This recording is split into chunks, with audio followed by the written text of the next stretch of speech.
بسم اللہ الرحمن الرحیم۔ اس نشست کی برکت سے اللہ ہم سب کو اپنی حفاظت اور اپنی پناہ عطا فرمائے، اور ہمیں اور تمام مسلمانوں کو ہر ناگہانی آفت سے، مصیبت سے محفوظ اور مامون فرمائے۔ سورۃ المؤمنون اور 18ویں پارے کا چوتھا رکوع ہے۔ سورۃ المؤمنون کی آیت نمبر 51 اعوذ باللہ من الشیطان الرجیم بسم اللہ الرحمن الرحیم۔ اللہ رب العالمین ارشاد فرماتا ہے، یا ایہا الرسول، اے رسولو، کلوا من الطیبات، پاکیزہ چیزوں سے کھاؤ، وَاعْمَلُوا صَالِحًا، اور اچھے کام کرو، نیک کام کرو، انی بما تعملون علیم، بے شک میں تمہارے اعمال کو خوب جانتا ہوں۔ کتنی پیاری آیت کریمہ ہے کہ اللہ تبارک و تعالی نے اپنے ہر نبی، ہر رسول کو یہ حکم دیا کہ ہمیشہ رزق حلال، پاکیزہ رزق کو کھائیں، کبھی بھی گندے، ناپاک اور حرام چیزوں کے قریب بھی نہ جائیں، کیونکہ انسان جو کھاتا ہے، انسان کی غذا تاثیر رکھتی ہے۔ اگر انسان کی غذا پاکیزہ ہوگی تو اسے عبادات کی توفیق ملتی ہے اور اس کا دل روشن ہو جاتا ہے، اور اگر انسان حرام کھاتا ہے تو لقمہ حرام کی وجہ سے اس کا دل مردہ ہو جاتا ہے اور عبادات کی لذت چھین لی جاتی ہے۔ بعض اوقات انسان عبادات کے لیے بڑی کوششیں کرتا ہے، نماز نہیں چھوڑتا، بڑی پابندی کرتا ہے، لیکن وہ رزق کے اندر احتیاط نہیں کرتا، کیا کھا رہا ہے، کہاں سے کھا رہا ہے، حلال ہے کہ حرام ہے، اس چیز کی پرواہ نہیں کرتا۔ حالانکہ بڑی اہم چیز ہے رزق حلال۔ اور پھر بعض اوقات انسان حرام کماتا ہے اور اس حرام کو ہی اللہ کی راہ میں دے دیتا ہے۔ حالانکہ حضور علیہ الصلوۃ نے ارشاد فرمایا، ان اللہ طیب ولا یقبل الا طیبا، بے شک اللہ پاک ہے اور وہ پاک چیز ہی کو قبول فرماتا ہے۔ کہ حضور علیہ الصلوۃ نے فرمایا، اللہ نے ایمان والوں کو اسی بات کا حکم دیا جو اس نے اپنے رسولوں کو حکم دیا۔ اللہ نے فرمایا، یا ایہا الرسول کلوا من الطیبات، اے رسولو پاکیزہ چیزوں سے کھاؤ، اور فرمایا، یا ایہا الذین آمنوا کلوا من طیبات ما رزقناکم، اے ایمان والو ہم نے تمہیں جو پاکیزہ رزق دیا ہے اس سے کھاؤ۔ پھر حضور علیہ السلام نے ایک شخص کا ذکر فرمایا کہ وہ طویل سفر کرتا ہے، اس کے بال گرد آلود ہو جاتے ہیں، لباس پر مٹی آ جاتی ہے، اپنے ہاتھوں کو بلند کرتا ہے اور یا رب یا رب کہہ کر پکارتا ہے۔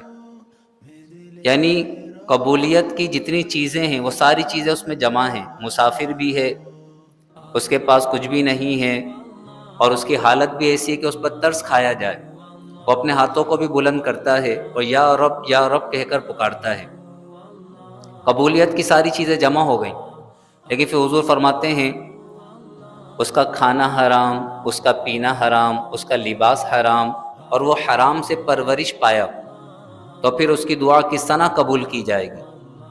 یعنی ایک لقمہ حرام انسان کھاتا ہے تو 40 دن تک اس کی کوئی عبادت اور دعا قبول نہیں کی جاتی۔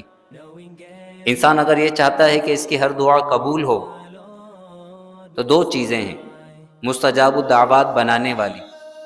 نمبر 1، اس کی زبان پر کبھی بھی جھوٹ جاری نہ ہو، اگرچہ اس کا نقصان ہو جائے، اگرچہ زمانہ اس کا دشمن ہو جائے، اس کی زبان پر جھوٹ جاری نہ ہو، اپنی زبان سے ہمیشہ سچ بولے، صدق مقال، ہمیشہ سچی بات۔ اور دوسری چیز ہمیشہ حلال کھائے، کبھی بھی اس کے پیٹ کے اندر لقمہ حرام نہ جائے کبھی بھی۔ تو یہ دو چیزیں ایسی ہیں، صدق مقال، رزق حلال، سچ بولنا اور حلال کھانا، کہ یہ دو چیزیں انسان کو مستجاب الدعوات بنا دیتی ہیں۔ اللہ تبارک و تعالی ہمیں بھی ہمیشہ رزق حلال کھانے کمانے کی توفیق عطا فرمائے۔ بہت پیاری دعا اس کے لیے، اللہم اکفنی بحلالک عن حرامک واغننی بفضلک عمن سواک۔ آج کل جو حالات چل رہے ہیں اس میں تو یہ دعا سب کو یاد ہونی چاہیے۔ اے اللہ اپنے حلال رزق سے مجھے کافی ہو جا، حرام سے بچا، اور اپنے سوا مجھے ہر ایک سے بے نیاز کر دے۔ اتنی پیاری دعا ہے، اور اگر سب کے لیے دعا مانگیں تو جمع کا صیغہ استعمال کر لیں، اللہم اکفینا بحلالک عن حرامک واغننا بفضلک عمن سواک۔ اللہ یہ دعا ہم سب کے حق میں قبول فرمائے۔ تو ارشاد فرمائے، یا ایھا الرسل کلوا من الطیبات، اے رسولو پاکیزہ چیزوں سے کھاؤ، حلال طیب پاکیزہ، وَاعْمَلُوا صَالِحًا، اور نیک عمل کرو، صالح اچھا عمل، نیک عمل۔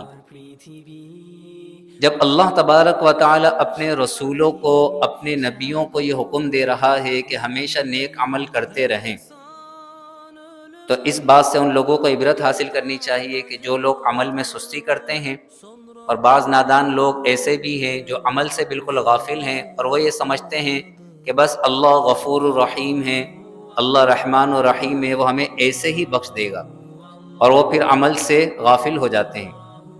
جب رسولوں کو یہ حکم دیا وَاعْمَلُوا صَالِحًا، نیک عمل کرو، تو پھر ایک عام انسان کو نیکی کے لیے کتنی کوشش کرنی چاہیے، وَاعْمَلُوا صَالِحًا، اور نیک عمل کرو۔ انی بما تعملون، بے شک میں تمہارے ہر عمل سے، تمہارے اعمال سے علیم، خوب واقف ہوں، علم رکھنے والا ہوں، تمہارے ہر عمل کو میں جانتا ہوں۔ وَإِنَّ هَذِهِ أُمَّتُكُمْ أُمَّةً وَاحِدَةً، اور بے شک یہ تمہاری امت ایک امت ہے۔ اس آیت کریمہ میں امت سے مراد ہے دین، یعنی جتنے بھی رسول تشریف لائے تمام رسولوں کی امت وہ دین اسلام پر تھی، یعنی ان کا جو سچا دین تھا وہ دین اسلام تھا۔ آدم علیہ السلام کا دین کیا تھا؟ اسلام۔ نوح علیہ السلام کا دین اسلام، ابراہیم علیہ السلام کا دین اسلام، یعقوب علیہ السلام کا دین اسلام، موسیٰ علیہ السلام، عیسیٰ علیہ السلام، حضور علیہ السلام، سب کا دین اسلام تھا۔ ہاں شریعتیں مختلف تھیں، احکامات مختلف تھے، احکامات مختلف دیے گئے، لیکن جو اصول ہیں وہ ایک ہی تھے، اللہ ایک ہے، اللہ کے سوا کوئی معبود نہیں۔ رسالت کے متعلق جو عقائد تھے، کتابوں کے متعلق جو عقائد تھے، عقائد سب کے ایک ہی تھے، دین سب کا ایک ہی تھا۔ تو اللہ فرماتا ہے وَإِنَّ هَذِهِ أُمَّتُكُمْ أُمَّةً وَاحِدَةً، بے شک تمہارا یہ دین ایک ہی دین ہے، یعنی دین اسلام۔ وَأَنَا رَبُّكُمْ فَاتَّقُونِ، اور میں تمہارا رب ہوں تو مجھ ہی سے ڈرو، تقوی و پرہیزگاری اختیار کرو، مجھ سے ڈرو۔ انبیاء کرام علیہم السلام نے ایک ہی دین کی تبلیغ کی، ایک ہی دین کا حکم دیا، دین اسلام کا۔ آپ قرآن پڑھیں گے تو ہر نبی نے اپنی امتوں کو یہی کہا کہ دین اسلام پر قائم رہنا۔ ابراہیم علیہ السلام نے بھی، یعقوب علیہ السلام نے بھی دین اسلام کی آپ نے تبلیغ فرمائی۔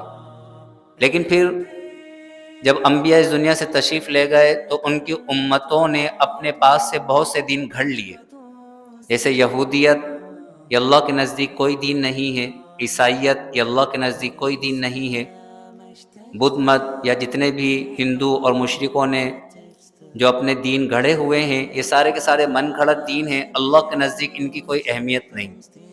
ان الدین عند اللہ الاسلام، بے شک اللہ کے نزدیک دین صرف اسلام ہے۔ تو اللہ فرماتا ہے فَتَقَطَّعُوا أَمْرَهُمْ بَيْنَهُمْ، تو انہوں نے اپنے کام کو آپس میں ٹکڑے ٹکڑے کر ڈالا۔ تقطعوا، انہوں نے، ان سے مراد ہے ان کی امتوں نے، تمام انبیاء کا ایک ہی دین تھا، ان کی امتوں نے فتقطعوا، ٹکڑے ٹکڑے کر ڈالا، امرہم، اپنے کام کو، اپنے معاملے کو، بینہم، آپس میں، یعنی اپنے دین کو انہوں نے کئی ٹکڑوں میں تقسیم کر دیا، دین اسلام کو چھوڑ دیا، کسی نے یہودیت ایجاد کر لی، کسی نے عیسائیت ایجاد کر لی، کسی نے جو ہے شرک کو اور کسی نے دیگر معاملات کو۔ فَتَقَطَّعُوا أَمْرَهُمْ بَيْنَهُمْ زُبُرًا، تو انہوں نے اپنے معاملے کو آپس میں ٹکڑے ٹکڑے کر ڈالا، زبرا۔ کل حزب، ہر گروہ، بما لدیہم، جو اس کے پاس ہے، فرحون، اس پر خوش ہے۔ ہر گروہ نے جو دین اپنے پاس سے گڑھا وہ اسی دین پر خوش ہے۔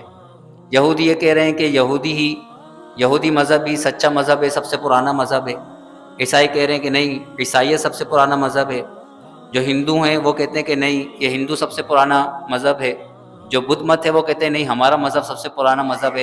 یعنی ہر گروہ جو اس کے پاس ہے اس پر خوش ہے، دوسرے دین کو ماننے کو تیار نہیں، حالانکہ سچا دین کون سا ہے؟ صرف اور صرف اسلام۔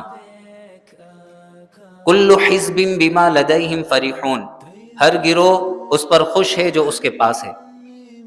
حضور علیہ الصلوۃ والسلام کو حکم دیا گیا فذرہم، تو آپ انہیں چھوڑ دیں، مشرکین مکہ کو، فذرہم، آپ انہیں چھوڑ دیں، فی غمرتہم، ان کی گمراہی میں۔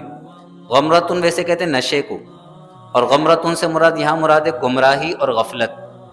فذرہم فی غمرتہم، اے حبیب آپ ان مشرکین مکہ کو ان کی گمراہی میں چھوڑ دیں، یہ اپنی گمراہی کے نشے میں مست ہیں۔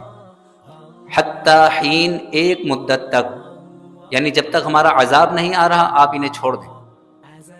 ایحسبون، کیا یہ سمجھتے ہیں، انما نمدہم بہ من مال و بنین، کہ ہم مال اور بیٹوں سے جو ان کی مدد کر رہے ہیں، یعنی انہیں کثیر مال دیا ہے، انہیں بیٹے دیے ہیں، نسارع لہم فی الخیرات، ہم ان کے لیے بھلائیوں میں جلدی کر رہے ہیں۔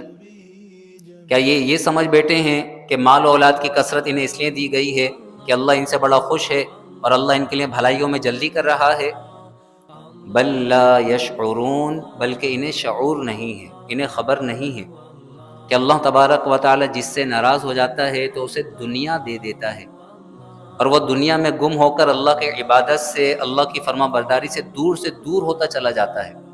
وہ یہ سمجھتا ہے کہ میں کامیاب انسان ہوں، کوئی میرے برابر نہیں ہے، میں نے بڑی منزلیں طے کر لی ہیں، بڑی ترقی کر لی ہے، کون ہے میرے برابر؟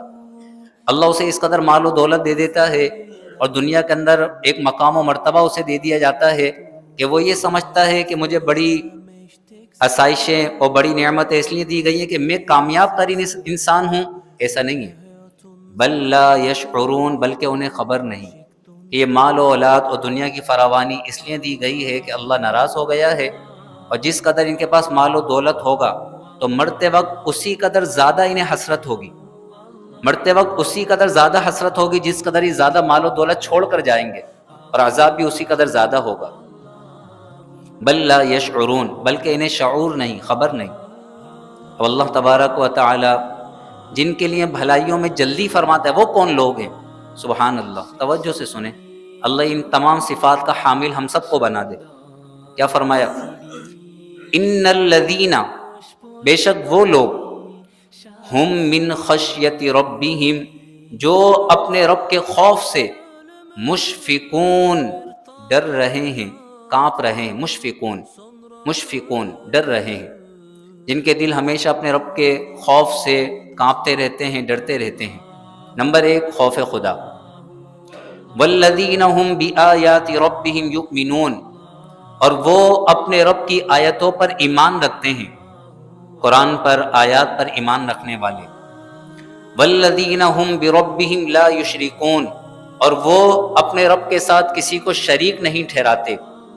نمبر 4 والذین یؤتون، اور وہ جو دیتے ہیں، ما آتو، جو کچھ دیتے ہیں، جو کچھ، ما آتو، جو کچھ دیتے ہیں، اور وہ لوگ جو کچھ دیتے ہیں اللہ کی راہ میں، چاہے 1 روپیہ، چاہے 1 لاکھ، چاہے 1 راشن یا لاکھ راشن، چاہے وہ 1 کی مدد کرتے ہیں یا کروڑوں کی مدد کرتے ہیں، اللہ والے کون ہیں؟ فرمایا والذین یؤتون ما آتوا، اور وہ جو کچھ اللہ کی راہ میں دیتے ہیں تو اس حال میں دیتے ہیں، وقلوبہم وجیلہ، کہ ان کے دل ڈر رہے ہوتے ہیں، وجیلا ان کے دل کانپ رہے ہوتے ہیں نیک بندے، ہے اللہ کے پیارے بندے، اللہ کی راہ میں لوگوں کی مدد کرتے ہیں، اللہ کی راہ میں وہ دیتے ہیں، لیکن دینے کے باوجود ان کی حالت کیا ہوتی ہے؟ وَقُلُوبُهُمْ وَجِيلًا، اور ان کے دل ڈر رہے ہوتے ہیں اس بات سے، أَنَّهُمْ إِلَىٰ رَبِّهِمْ رَاجِعُونَ، اس بات سے کہ انہیں اپنے رب کی طرف لوٹ کر جانا ہے۔ نیکیاں کرنے کے باوجود، لوگوں کی مدد کرنے کے باوجود ان کے دل میں بڑائی نہیں آتی، ان کی زبان پر یہ الفاظ نہیں آتے کہ میں نے اتنوں کی مدد کی ہے یا میرے یہ معاملات ہیں، نہیں، سب کچھ دینے کے باوجود وَجِلَةٌ أَنَّهُمْ إِلَىٰ رَبِّهِمْ رَاجِعُونَ، ان کے دل کانپ رہے ہوتے ہیں، ڈر رہے ہوتے ہیں اس بات سے کہ انہیں اپنے رب کی طرف لوٹ کر جانا ہے۔ اللہ ہمیں بھی ایسا بنا دے۔ اللہ فرماتا ہے یہ جو لوگ ہیں، نمبر 1 اللہ کے خوف سے کانپنے والے، نمبر 2 اللہ کی آیتوں پر ایمان رکھنے والے، نمبر 3 اللہ کے ساتھ کسی کو شریک نہیں کرنے والے، نمبر 4 جو کچھ وہ اللہ کی راہ میں دیتے ہیں بڑائی نہیں مارتے، بلکہ ان کے دل ڈرتے رہتے ہیں کہ انہیں اللہ کی بارگاہ میں جانا ہے، اللہ قبول فرما لے، اللہ قبول فرما لے۔ تو فرمایا اولئک یسارعون فی الخیرات، یہی وہ لوگ ہیں جو نیکیوں میں جلدی کرنے والے ہیں، یسارعون فی الخیرات وہم لہا سابقون، اور وہ نیکیوں میں سبقت لے جانے والے ہیں۔ سبحان اللہ، سبقت لے جانے والے، والسابقون السابقون، سبقت لے جانے والے تو پھر سبقت لے جانے والے ہیں جو دنیا میں نیکیوں میں سبقت لے جانے والے ہیں، اللہ انہیں جنت میں بھی سبقت عطا فرمائے گا، وہ سب سے پہلے جنت میں داخل کیے جائیں گے۔ وَلَا نُكَلِّفُ نَفْسًا إِلَّا وُسْعَهَا، اور ہم کسی بھی جان کو اس کی طاقت سے زیادہ بوجھ نہیں دیتے۔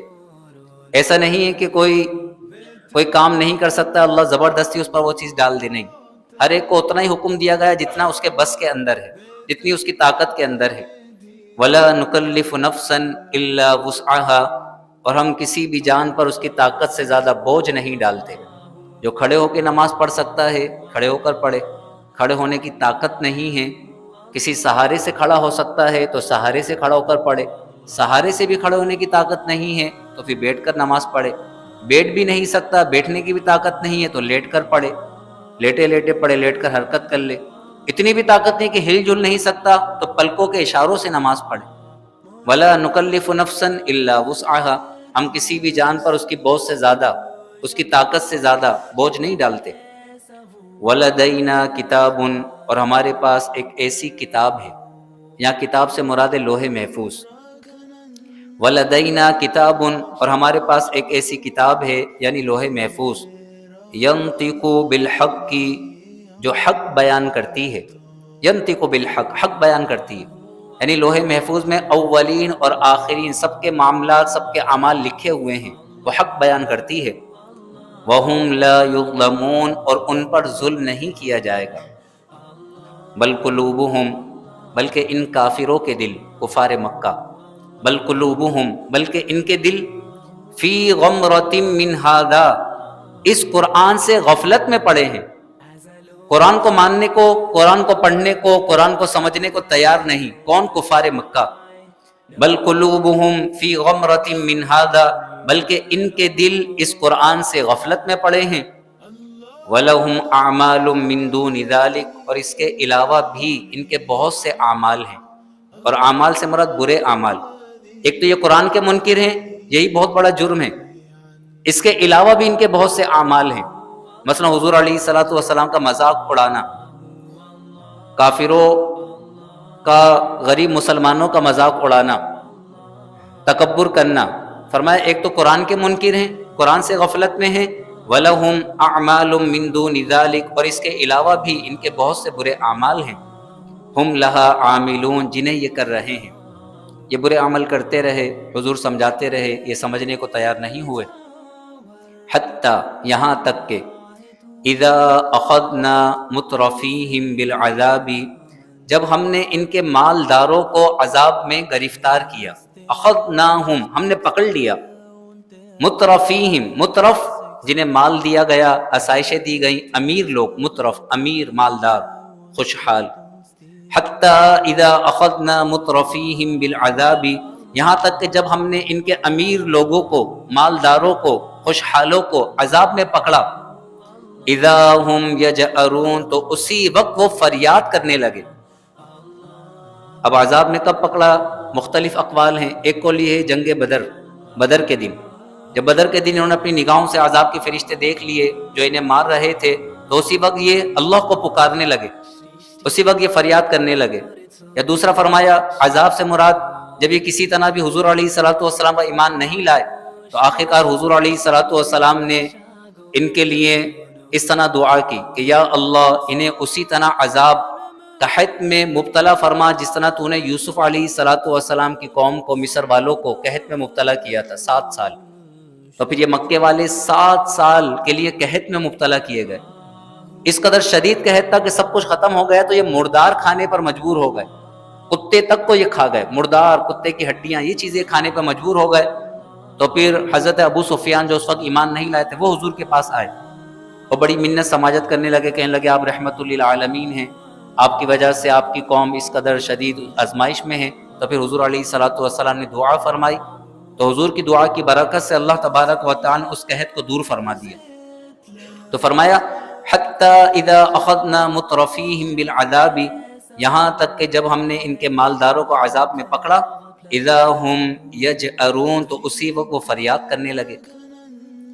جب وہ فریاد کرنے لگے، عذاب کو دیکھ لیا، تو ان سے کہا گیا لا تجأروا اليوم، آج کے دن فریاد مت کرو، انکم منا لا تنصرون، بے شک تمہاری ہماری طرف سے مدد نہیں کی جائے گی.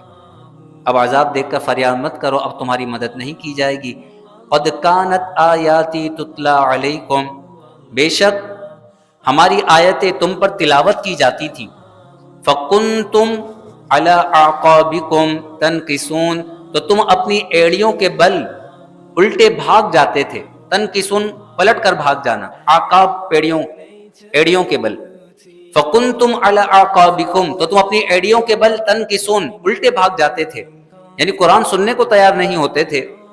مستکبرین، تکبر کرتے ہوئے، بھی حرم کعبہ میں، کعبے کے ارد گرد، سامرن، بیہودہ باتیں کرتے تھے. یہ کفار مکہ کعبے کے ارد گرد بیٹھ جاتے تھے، اپنی بڑائیاں مارتے تھے، کہانیاں سناتے تھے، بیہودہ باتیں کرتے تھے. بھی سامرن، حرم کعبہ میں، سامرن، تم بیہودہ باتیں کرتے تھے. تہجرون، حق کو چھوڑے ہوئے تھے، حق کو نہیں مانتے تھے.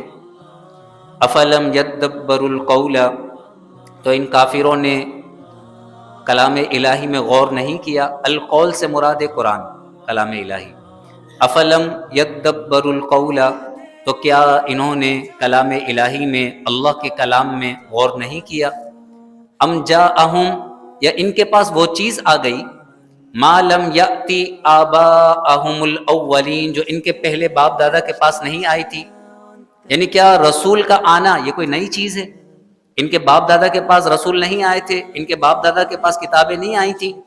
کتابیں پہلے بھی نازل ہوئی ہیں، رسول پہلے بھی تشریف لائے ہیں.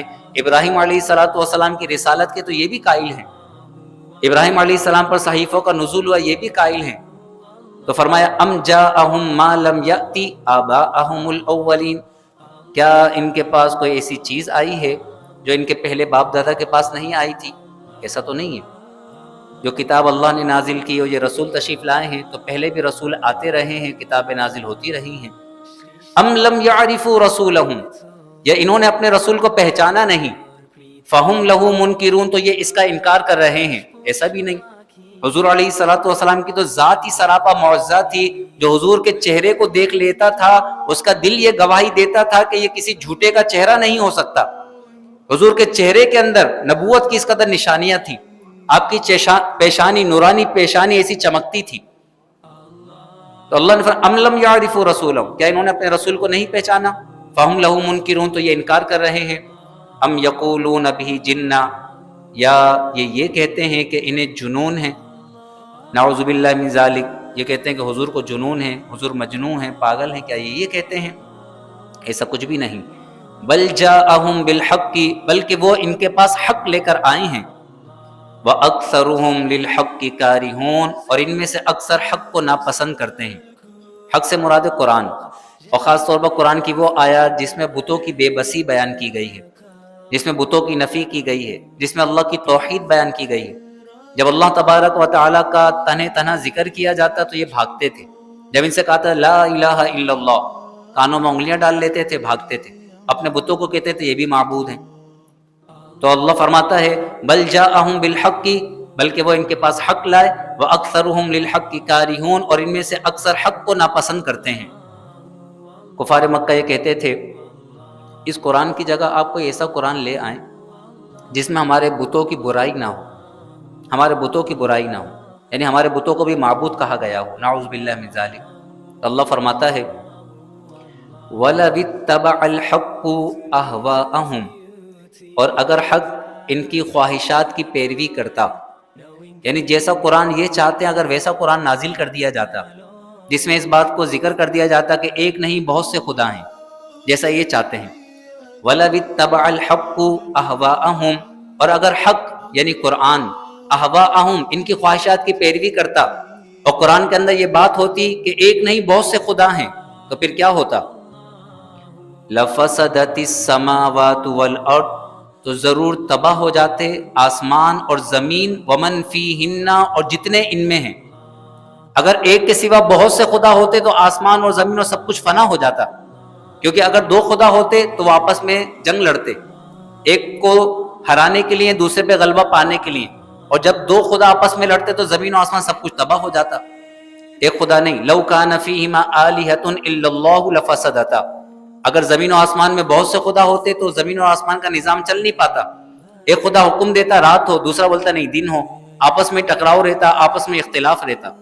تو اللہ فرماتا ہے وَلَوِ اتَّبَعَ الْحَقُّ أَهْوَاءَهُمْ، اگر حق ان کی خواہشات کے پیچھے چلتا، ان کی خواہشات کی پیروی کرتا، اور جیسا یہ کہتے ہیں ویسے ہی اگر بہت سے خدا ہوتے، لَفَسَدَتِ السَّمَاوَاتُ وَالْأَرْضُ وَمَن فِيهِنَّ، تو ضرور آسمان اور زمین اور جتنے ان میں ہیں وہ سب کے سب فنا ہو جاتے۔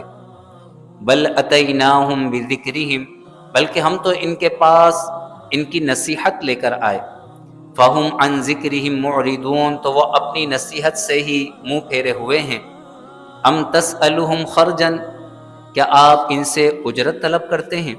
ایسا بھی نہیں کہ حضور علیہ الصلوۃ والسلام نے فرمایا مجھ پر ایمان لاؤ تو پھر ہر ایک مجھے اتنے پیسے دے، نہیں۔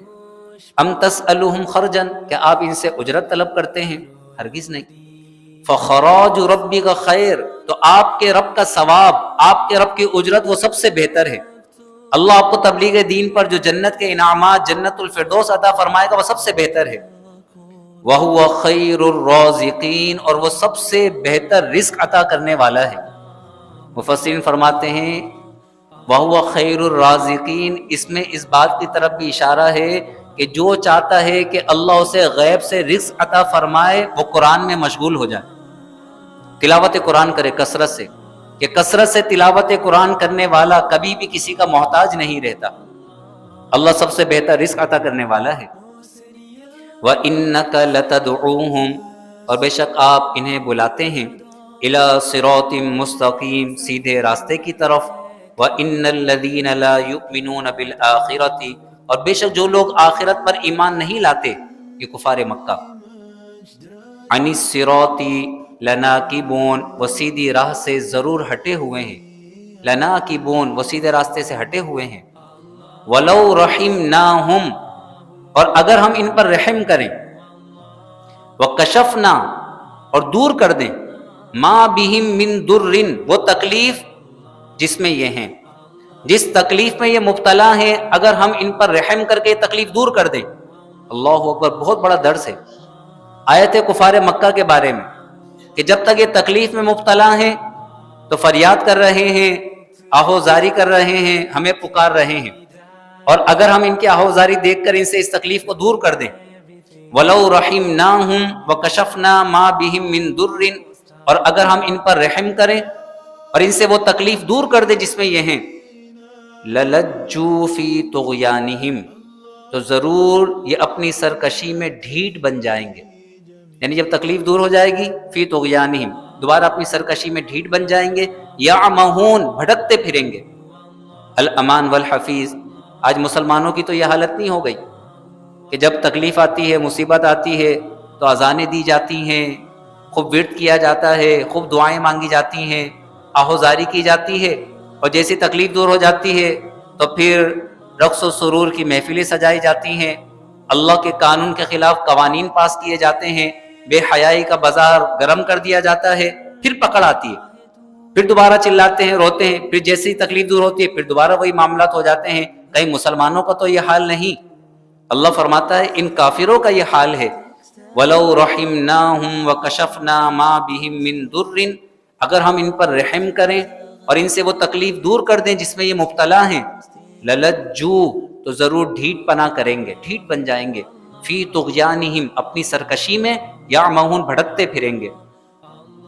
وَلَقَدْ أَخَذْنَاهُمْ بِالْعَذَابِ، اور ضرور ہم نے انہیں عذاب میں گرفتار کیا، وہی 7 سالہ قحط. فَمَا اسْتَكَانُوا لِرَبِّهِمْ، تو یہ اپنے رب کے حضور گڑ گڑائے نہیں. ہونا یہ چاہیے تھا گڑ گڑاتے ایمان لے آتے، ایمان نہیں لائے. فَمَا اسْتَكَانُوا لِرَبِّهِمْ، ہم نے انہیں عذاب میں گرفتار کیا تو یہ اپنے رب کے حضور نہ گڑ گڑائے. وَمَا يَتَضَرَّعُونَ، اور نہ ہی یہ آہوزاری کرتے ہیں، ایمان نہیں لاتے، اللہ کی بارگاہ میں جھکتے نہیں ہیں. حتیٰ، یہاں تک کہ، یعنی یہ سلسلہ چلتا رہے گا، اللہ انہیں چھوٹی چھوٹی تکالیف میں مبتلا کرے گا تاکہ یہ گڑ گڑائیں، اللہ کی بارگاہ میں جھک جائیں، سچی پکی توبہ کر لیں.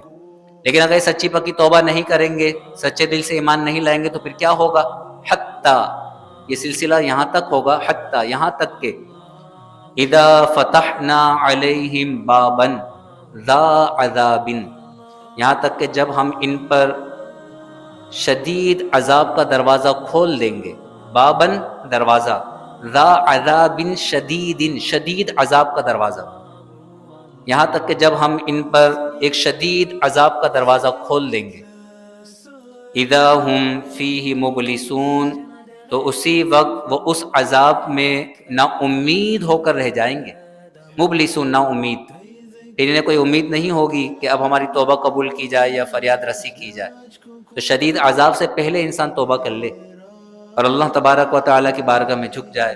اللہ فرماتا ہے نہ یہ گڑ گڑائے، نہ یہ ہمارے حضور جھکے. اگر یہ جھک جاتے، گڑ گڑاتے، سچی پکی توبہ کرتے تو اللہ تکالیف کو بھی دور کر دیتا اور دنیا میں بھی انہیں بہترین نعمتیں عطا فرماتا. اللہ تبارک و تعالیٰ اس رکوع کی نصیحتوں پر عمل کرنے کی توفیق عطا فرمائے.